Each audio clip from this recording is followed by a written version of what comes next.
Stands at more than 19 million today. And in the worst-hit country, the US, authorities are dealing with a fresh, grim reality. One loss of life every 80 seconds over the past 7 days from the virus. We start the program now with the latest figures with our Kwon So-ah and related news with our Oh Jung-hee. So, how are we ending the work week here in Korea? Well, Sunny, I would have to say compared to the rest of the week, we are ending up on a pretty good note because we are seeing a plunge in cases this Friday. And this goes for both local infections and imported cases, which numbered 9 and 11 respectively. With that, the caseload this Friday stands at 20, raising the total of accumulated cases to 14,519. We have one additional death that raises the fatalities to 303. 673 people remain in quarantine, and out of these, 18 are currently said to be in serious or critical condition, while we have 42 new recoveries, raising that total to 13,543. Now let's move over to our graph now. We have been seeing 30s, but also 40s, and for the first time in 4 days, we are back to the 20s, and compared to yesterday, we have a huge plunge here, so let's hope this trend will continue. Let's take a look at where today's cases have occurred. Most of them, as you can see, in the metropolitan region, with 9 in the capital Seoul and 5 in Gyeonggi-do province. And 6 out of these were local infections, and 3 here were also local infections. We also have 1 case in Gyeongsangbuk-do province. This is a case from overseas. Also, 5 cases were detected during the screening processes at the nation's airport or seaports, and 5 cases today, 4 that is, were from the US, and that is a country, as you can see here, that has now surpassed the 5 million mark when it comes to total cases, with some 162,800 fatalities. And India has surpassed 2 million cases, while Brazil may also soon hit a new milestone of 3 million. Let's move over to other places here. Colombia has now surpassed cases in Spain with some 357,000 cases, and it's also had some 12,000 new cases in the past 24 hours. Meanwhile, also serious conditions in Peru and Chile, while Iran now stands at 320,000 cases. And with that, the total cases around the globe also have now surpassed 19 million, with some 6,000 new fatalities, raising the death toll to over 717,000. Recoveries stand at 12.16 million. And those are the updates I have for now, but I'll be back after the government briefing. Sunny? All right, so thank you for that. I'll see you back at the desk. Meanwhile, on the diplomatic front, offline interactions are cautiously taking place to complement online exchanges across borders. I have our Oh Jung-hee here in the studio with details on that. Welcome, Jung-hee. Good afternoon. Right, Jung-hee, let's begin with the resumption of bilateral face-to-face meetings. I understand the foreign minister from Hungary was here in Korea last week.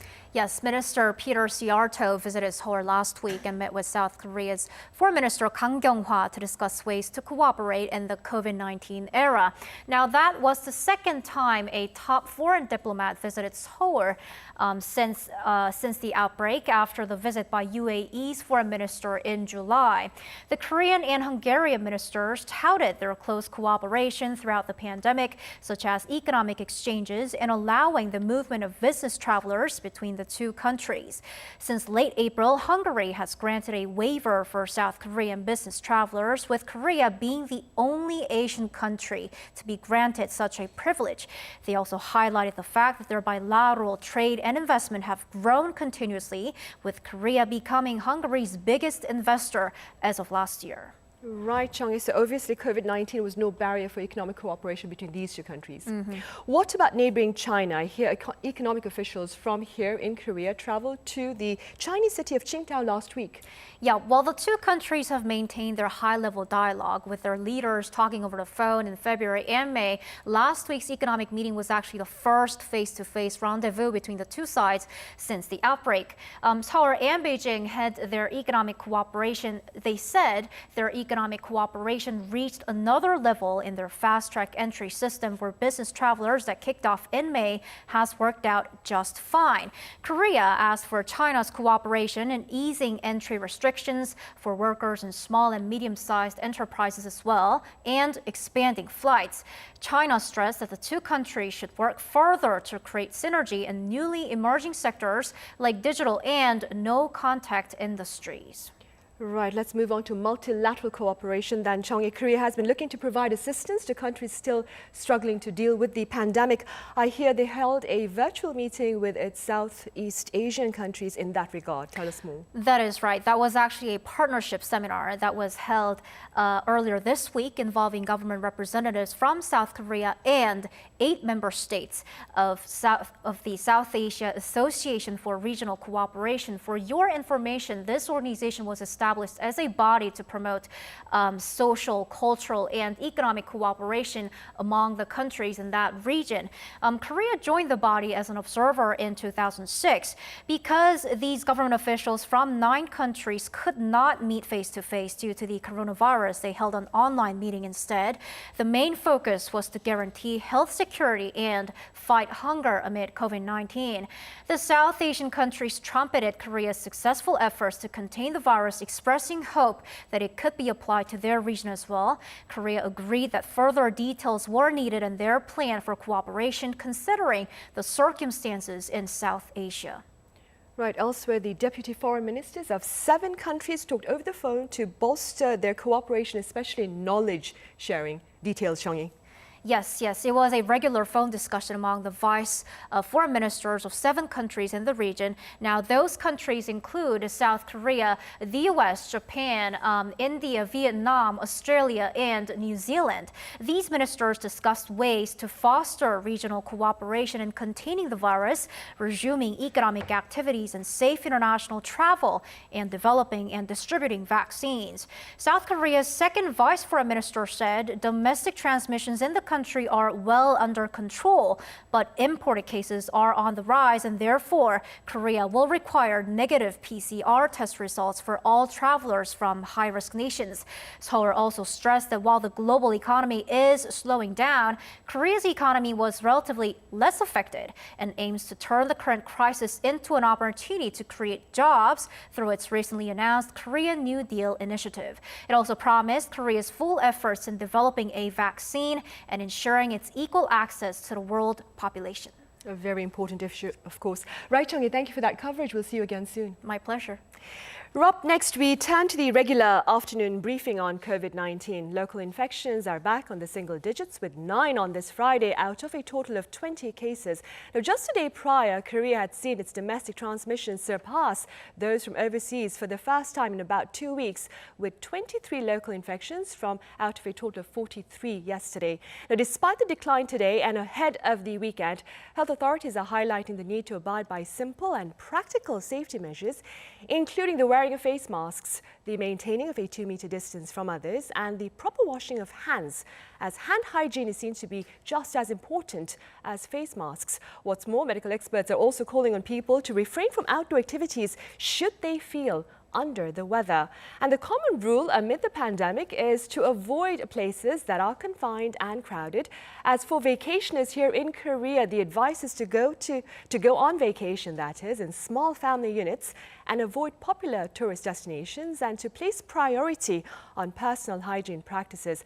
Having said that, perhaps we can now take a look at some of the guidelines for those choosing to take refuge by the sea this summer. One of the first rules, of course, is to choose a place that will be less crowded, and also to avoid gathering in large groups. As said earlier, the advice is to go on these family trips in family units. Beach parasols should be spaced about 2 meters apart, and masks should be worn at all times outside of the water. Yet another rule is for visitors not to spit when they are in the water. Do remember that common sense rules about social etiquette is also very important at the beach. Visitors must register and get their temperatures checked, and visitors should leave 1 empty stall between them in shower facilities. Also, do remember the advice at stadiums and movie theatres is to sit at least a seat apart from those around you. The briefing is about to start, so we'll come back to you afterwards. 설명이 있겠습니다. Let us now begin our regular briefing on the COVID-19 situation here in South Korea. As of August 7th, we have 9 new local infections and a total of 11 new imported cases. The total number of confirmed cases now stands at 14,519. 42 more people have been discharged, while a total of 673 people are in quarantine. There are 18 patients with severe or critical conditions. We had 1 more fatality, and the death toll now stands at 303. I extend my deepest condolences to the deceased. Here are some updates on our domestic infections in relation to a coffee shop in Gangnam-gu District, Seoul City, and a restaurant in Yangjae-dong, Seoul City. We also have one family member being additionally confirmed, and in total, we have 16 cases being confirmed to date. And related to the Rejoice 153 Church in Goyang City, Gyeonggi-do Province, we have 7 additional cases, and the total stands at 15. And the index case and the families are 5, and we have 3 service members and 6 colleagues and 1 acquaintance. And as we mentioned, this church is located on the basement floor of the building, thus it does not have windows nor ventilations, and also they dined together after the regular services. And in relation to a Bansok church in Goyang City, after the first case has been confirmed on the 5th of August, we have confirmed that 7 out of 18 have been confirmed, and a total of 8 have been confirmed to date. 1 is a family member, and 5 are the service members, and 1 also is a family member of one of the members. And also at this church, the people gathered to dine together after the regular services. And here are updates on our imported cases. Today we have 11 new imported cases, and we also have 5 being confirmed at points of entry, and also 6 have been reported while they were on self-quarantine. 5 of them were South Koreans, while 6 of them were foreigners, and 4 were from the US, 1 from Ethiopia, 3 from Iraq, and 1 from Kazakhstan, and 1 from Russia and Hong Kong, respectively. And also, we have a ship that has embarked in the Incheon port, and this is a Russian flagship called Orange Dream. And we also have 1 more sailor being confirmed, and in total, 2 people have been confirmed to date. And the KCDC, we are currently also monitoring the safety e-report application that is being in operation by the Safety Ministry, and a total of over 1,700 cases have been reported, and most of them were the breaches of not wearing masks, and also breaches in the keeping of 2-meter distance at multi-use facilities like PC rooms and cafes, especially after the mid-July and celebrating the summer vacations and summer holidays. We had an increase in the number of reports on the breaches of self-quarantine measures for the PC rooms. And in order to ensure a safe environment and safe holiday during the summer holidays, we also have the 3 do's and 3 don'ts that you need to remember at all times. When you are indoors and when you are at public transportation or private academies, you need to wear your face masks at all times, and you need to cover your nose and mouth and do not touch the surface of the face mask, and also wash your hands on a regular basis, and also disinfect your hands on a regular basis as well, and keep 2 meters of distance at least with others. And there are also 3 don'ts that you need to remember. If you have a fever or respiratory symptoms, do not go outdoors, and please do not go to crowded locations like PC rooms and karaoke rooms, and also do not touch your face with contaminated hands. And we are seeing continued torrential downpour, and we also have the risks of waterborne infections, and we also ask you to keep your personal hygiene measures. And at these locations that have been damaged by by the heavy rainfall, we could also be prone to other infectious diseases like EC. So also we advise you to drink only packaged or bottled water and also cook your food before eating, and also do not keep your food for too long. And also you need to take particular precaution for infections, skin infections as well. And if you are exposed to rainwater for a long time, you can also be exposed to some skin infections, and therefore you need to always wear your gloves as well as your rain boots when you are working in the recovery work as well in these regions. And as for the workers who are working at the puddles, you could also have the infections with the wastes coming from the animals. So we ask you to always wear your gloves and your boots as well as proper clothing before going into these puddles. And if you have any symptoms, you need to go to a nearby hospital as soon as possible.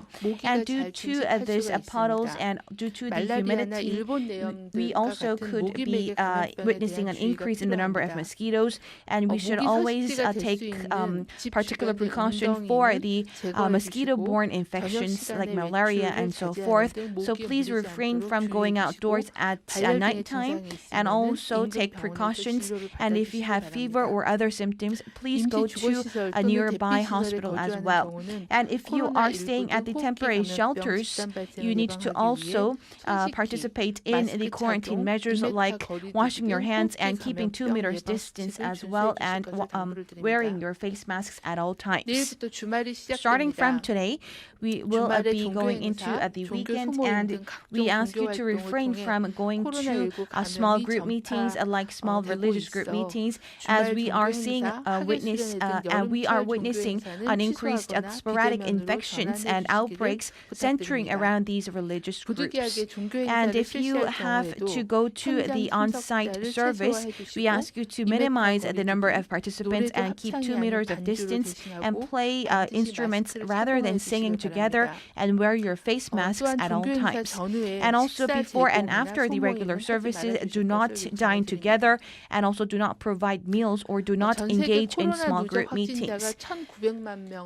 On a global front, we have over 19 million cases of the confirmed cases globally, and on a daily basis, over 200,000 people are being confirmed. And we are seeing a sporadic continued speed of infection, and we should always remember that when we become complacent, we will also see a large cluster infections here in Korea as well. And this was also witnessed in February with the Sincheonji case and with the Itaewon Club case in May. We also had the cluster infections, and in the late July, we had the easing of the religious group, the ban on the religious group meetings, and in just 2 weeks, we had a surge in the number of related cluster cases. And in May as well, we also had many churches in the metropolitan area that had about 119 cases in the metropolitan area stemming from these religious groups. And there were also fatalities as well. It is very important for us to prevent any outbreak from the unexpected outbreaks. However, it's also very important to comply with the quarantine and safety measures as well. And taking this opportunity, we ask you to refrain from engaging in the small group meetings and comply strictly with the quarantine measures during these worship centers as well.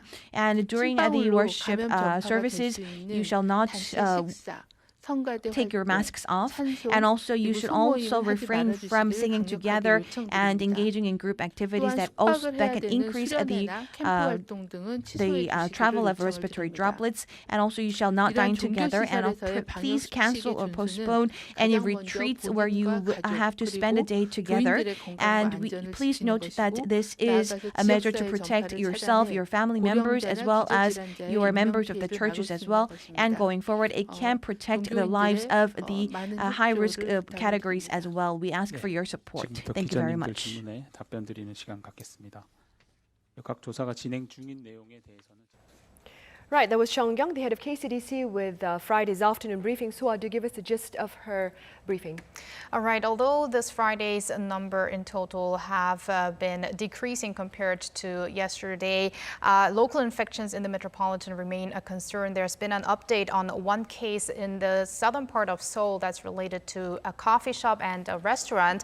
Now there's been 16 people in total related to that case. And that's also why stronger recommendations at coffee shops have been implemented, such as all staff have to wear face masks all the time, and also the customers whenever they are not drinking or eating. Now, Jung Eun-kyung, the KCDC chief, also called on extra vigilance during this longer than expected monsoon season, asking for extra measures on self-hygiene. And also ahead of the weekend, Jung renewed calls on abiding by strict quarantine measures when you're going to churches and other religious services. But the best alternative would be not to go to face-to-face services. Right, so thank you for that. We'll see you again next week. See you on Monday. In other news, recruitment at the Korea Coast Guard has not gone remote. In fact, the agency is holding its first face-to-face interview for potential workers this year. Our Chun Song-cho is there to learn about the great pains it's taking to ensure safe hiring practice amid the pandemic. Hello, Song-cho. Good afternoon, Sunny. Song-cho, do start by telling our viewers where you are exactly. Yes, so I'm at the National Human Resources Development Institute in Gwacheon City, south of Seoul.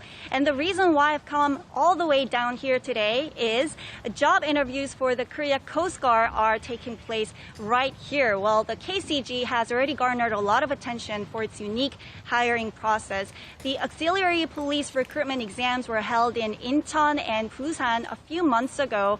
And it was the first time for these exams to be held outdoors. So it was quite a scene to watch all the test takers sitting by the desks, taking exams that have been spaced apart from one another, and it was quite a scene, actually.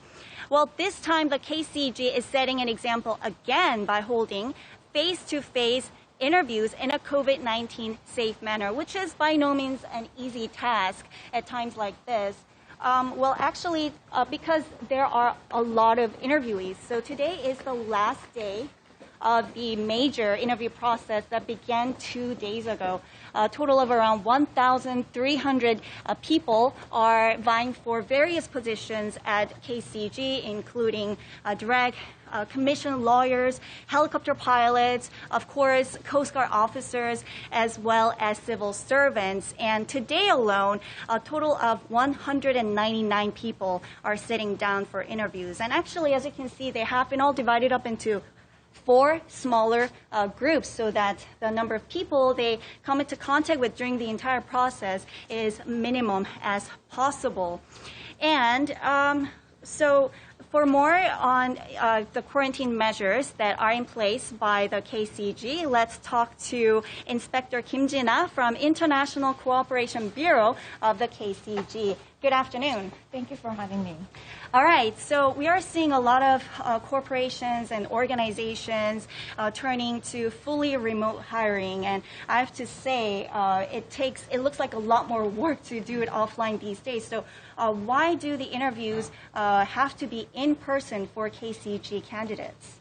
Well, police officers handle guns at all times and protects the citizens at the forefront, which means their personality is the utmost important thing that we need to consider at a job interview. However, it is very much limited to figure out one's personality at an untact condition, and that is why we've decided to have a face-to-face job interview. I see. And as you can see, it's quite evident from all the quarantine measures that are in place. People are wearing facial masks and staff members are wearing latex gloves, disposable ones. So what are the other quarantine measures that are in place, actually? Well, today's job interview is actually a typical type that we would normally carry out. However, if there is a candidate who is under a self-quarantine, we are ready to provide an untapped video job interview at a separate location under a supervisor after discussing with the health authority. Aimed at stemming the spread of the coronavirus, we also prepared a separate location where, just in case, a candidate has a respiratory symptom such as cough and disease. I see you. All right. So thank you very much for your answers this afternoon. Thank you. All right, so with or without COVID-19, the go on, and that's the only way to keep our economy afloat, right? So it's crucial more than ever that we come up with a safe, right, recruitment process in a post-COVID-19 world, and hopefully the KCG can set an example and be a model for other employers around the world to show the way how we can guarantee the fair chances all job seekers they deserve. All right, so this has been Chun Sung-cho reporting live from Kwachon City with fingers crossed for all the employees today. Right, to all of you taking interview there, best of luck. And Song-cho, thank you for that coverage.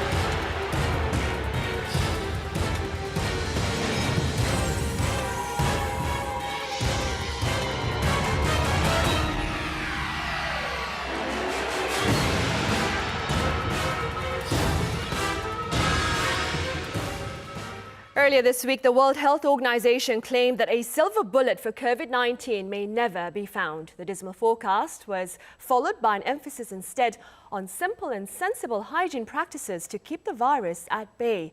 I have Professor Lee Hoon Sang from Yonsei University here in the studio. Welcome, Professor Lee. Thank you very much for having me. And I also have Professor Chae Young-jin from Hallym University. Good to see you, Professor Chae. Thank you for having me.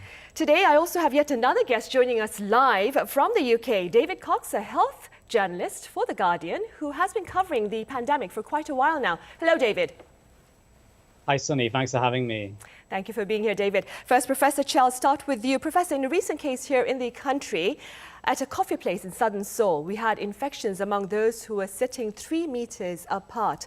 Our current guideline encourages a 2-meter distance from those around us. What are your thoughts on this? So basically, the 2-meter rule is quite based on the classical model that assumes the virus can transmit either the large droplet or the small, just fly through the air. But in reality, the transmission is more complex. There's a continuum of the droplet sizes and the air that we breathe out. And there are also many factors that needs to be taken account, like the amount of the virus, the ventilation, the type of the activities, indoor versus outdoors, and using the facial mask and so forth. So I think in some settings, 2 meters can be maybe too close in some settings. So social distancing or the physical distancing should be adapted and be used with other things like air hygiene, the hand washing, surface cleaning, and so forth.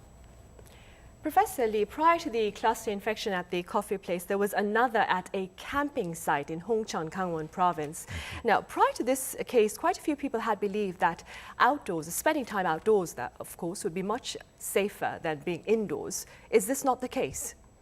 So even though you're in the, outside, if you are camping or if you are spending time with a large group of people for the extended amount of time, it may increase the risk. Also, if you are staying overnight at certain camping situation, then it even increases the chance. And there can be a situation where you can be eating and or talking or singing together, where you might not be wearing mask. Actually, in the case of the United States, one of the camping sites in Georgia, there had been an attack rate of about 44% of the campers got infected.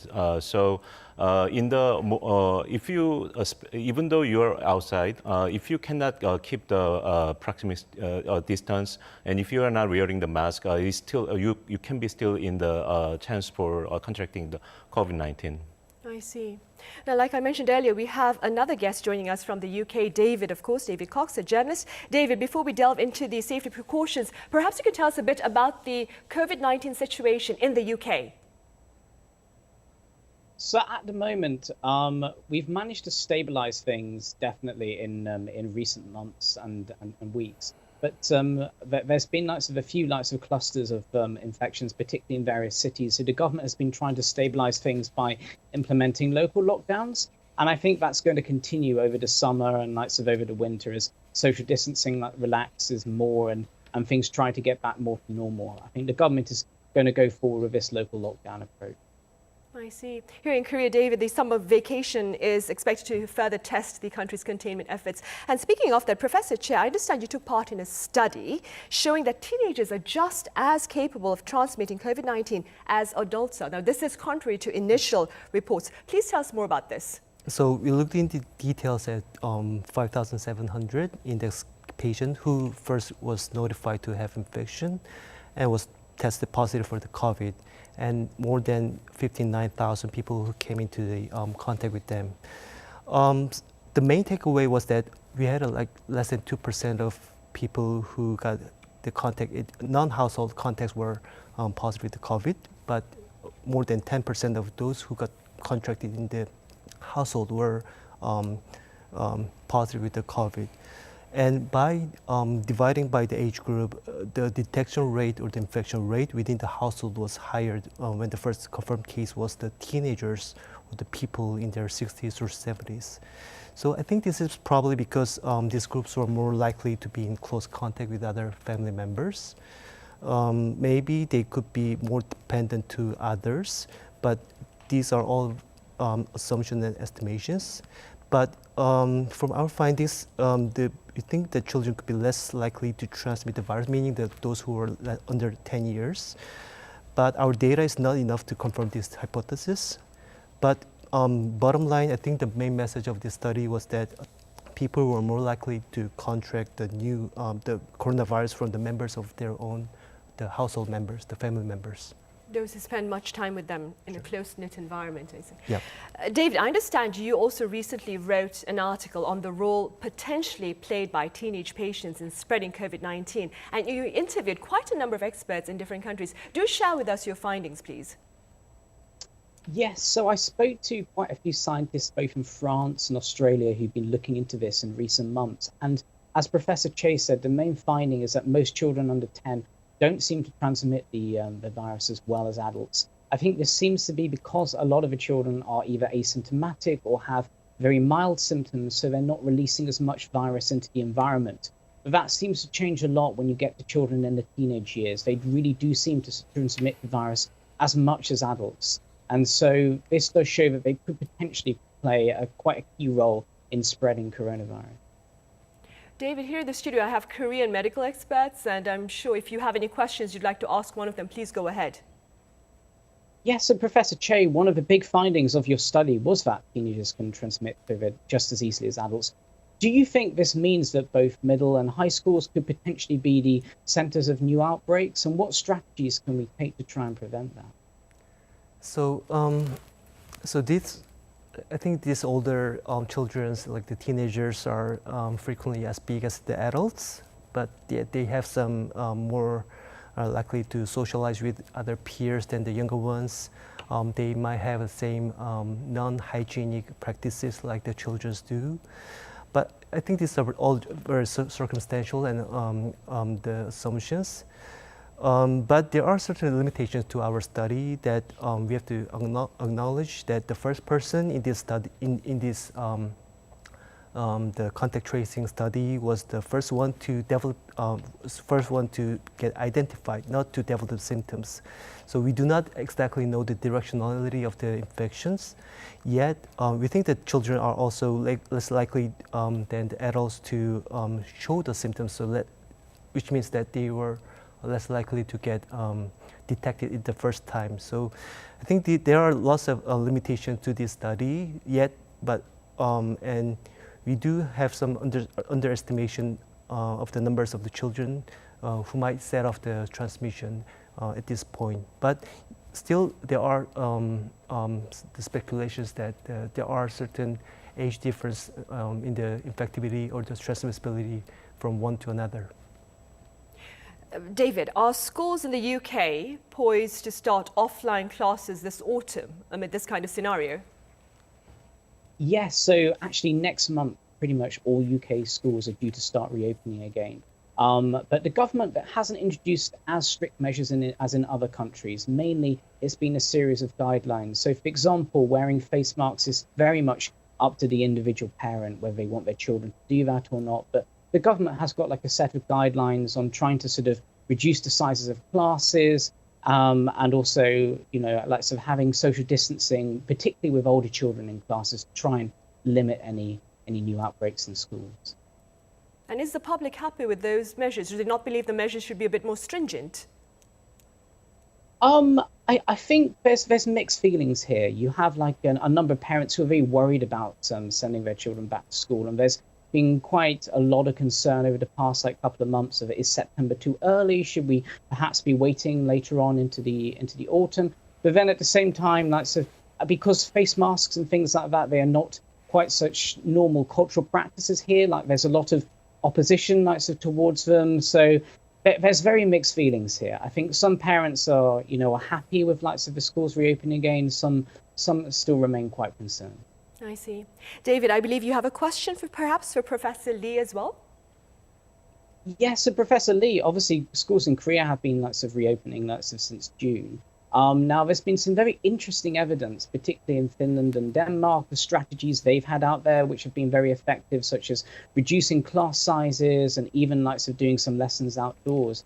I was wondering what measures have been employed in Korea so far in schools, and what have been found to be particularly effective. So I think what the Korean schools has done is some of the basics. So keeping the social distance. So many of the students, the class size had been reduced, and the distance between the desks had been kept more than at least 1 meter apart. And in some cases, the teachers were able to flexibly divide the classes to morning class or afternoon class. So there had been a lot of efforts to reduce the class size. But also what has been very important is keeping very strict mask policy. So most of the students were required to wear masks. And in another aspect, also the government prepared about 14 million masks just in case to provide to the students. And also whenever the students are eating or doing any activities, they would not be they would be advised to talk less and to sing less, and many of those kind of precaution was applied. So I think that had been somewhat helpful in the case of Korea. Professor Che, staying with schools here in Korea, high school seniors are poised to take their college entrance exams in December under strict safety guidelines as announced by the government. But surely things are likely to change, depending, that is, on the COVID-19 situation in Korea this autumn and winter. What circumstances, Professor Che, would you say are appropriate for the exams to proceed as planned under the proposed government measures? So I think this is the second big the mass gathering event since this year. Last one was in April. We had a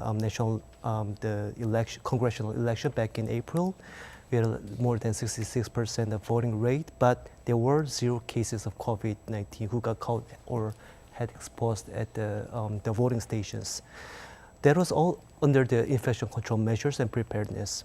So for Suneung, or the college entrance exam that we have here, with the infection control measures in place, building a work plan to avoid person-to-person transmission ahead, just as they are doing in the hospitals settings or healthcare settings, I think we can control the risk of spreading the COVID for this college entrance exam also. I see. So you have a positive outlook then. Mm-hmm. Professor Lee, torrential downpours here have displaced hundreds of people, and almost 1,000 of them are taking refuge at makeshift shelters. Given concerns over crowded and confined places amid the pandemic, what issues need to be prioritized at these temporary shelters? So one of the most important thing is some amount of strict control of the entrance to the shelter areas, so that only those people who are screened for the symptom and temperature, and only those refugees should be there. Also, those people who are displaced in the shelter, but basically they should keep all the basic precautions. So if you're wearing the face masks and avoid any kind of situation where they can produce air droplets, and also washing the hands. And so it goes down to the many of the basics that we have to undertake. The simple safety precautions. David, we've touched upon quite a bit of Korea's containment efforts today. Is there anything that you would like to cover in detail regarding such efforts if you were given the chance? I think, like I said, the most interesting thing is the fact that Korea have really shown such a focus on using face masks, and that is something which hasn't really been used massively in Europe. I think it's a cultural thing, and in Europe we don't have such a tradition of wearing face masks, and so there is that opposition to it. But Gov'T's been extremely effective in Korea since the start of the outbreak. You can really see that, I think, in the number of cases in Korea, still so much lower than many European countries. So I think the face masks is a really big topic, and the fact that we should really be considering that more seriously, I think, in Europe. Professor Che, what are your words of advice, that is, to our viewers amid the pandemic, given the recent cases of infections here in the country, among those within a healthy distance from each other and even among those outdoors? So there are lots of speculations. We have to predict something that is very unpredictable. But assuming there will be another waves or the outbreaks of the COVID in the future or in the next seasons, there are certain general rules that we should always just to reiterate once again.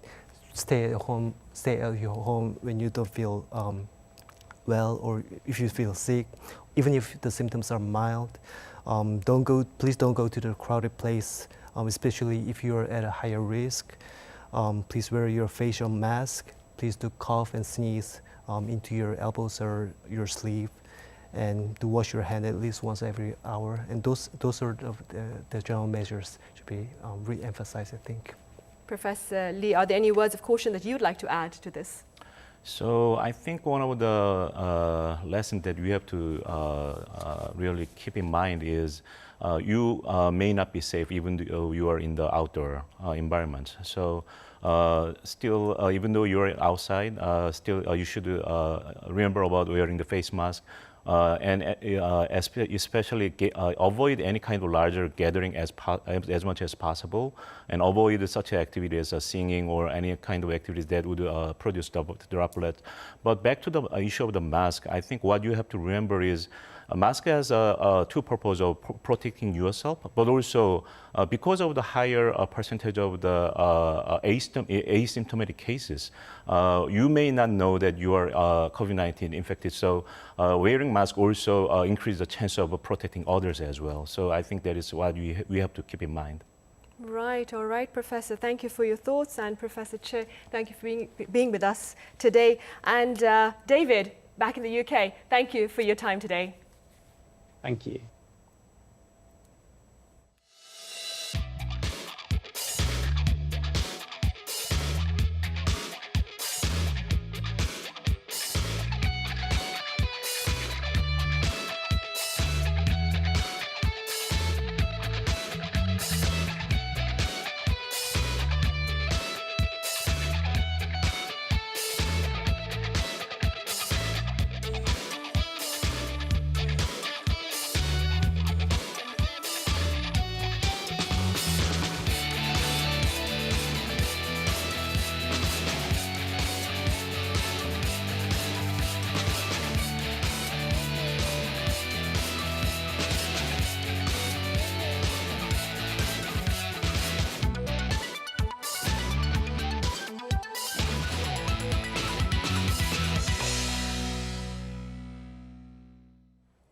That brings us to the end of this week's edition of COVID-19. More rain is in the forecast for those in the country, so do take care and do refrain from outdoor activities this weekend. As for the rest of our viewers across the world, do stay safe from the virus by opting for practical hygiene measures to ensure your health and that of those around you. Thank you for being with us.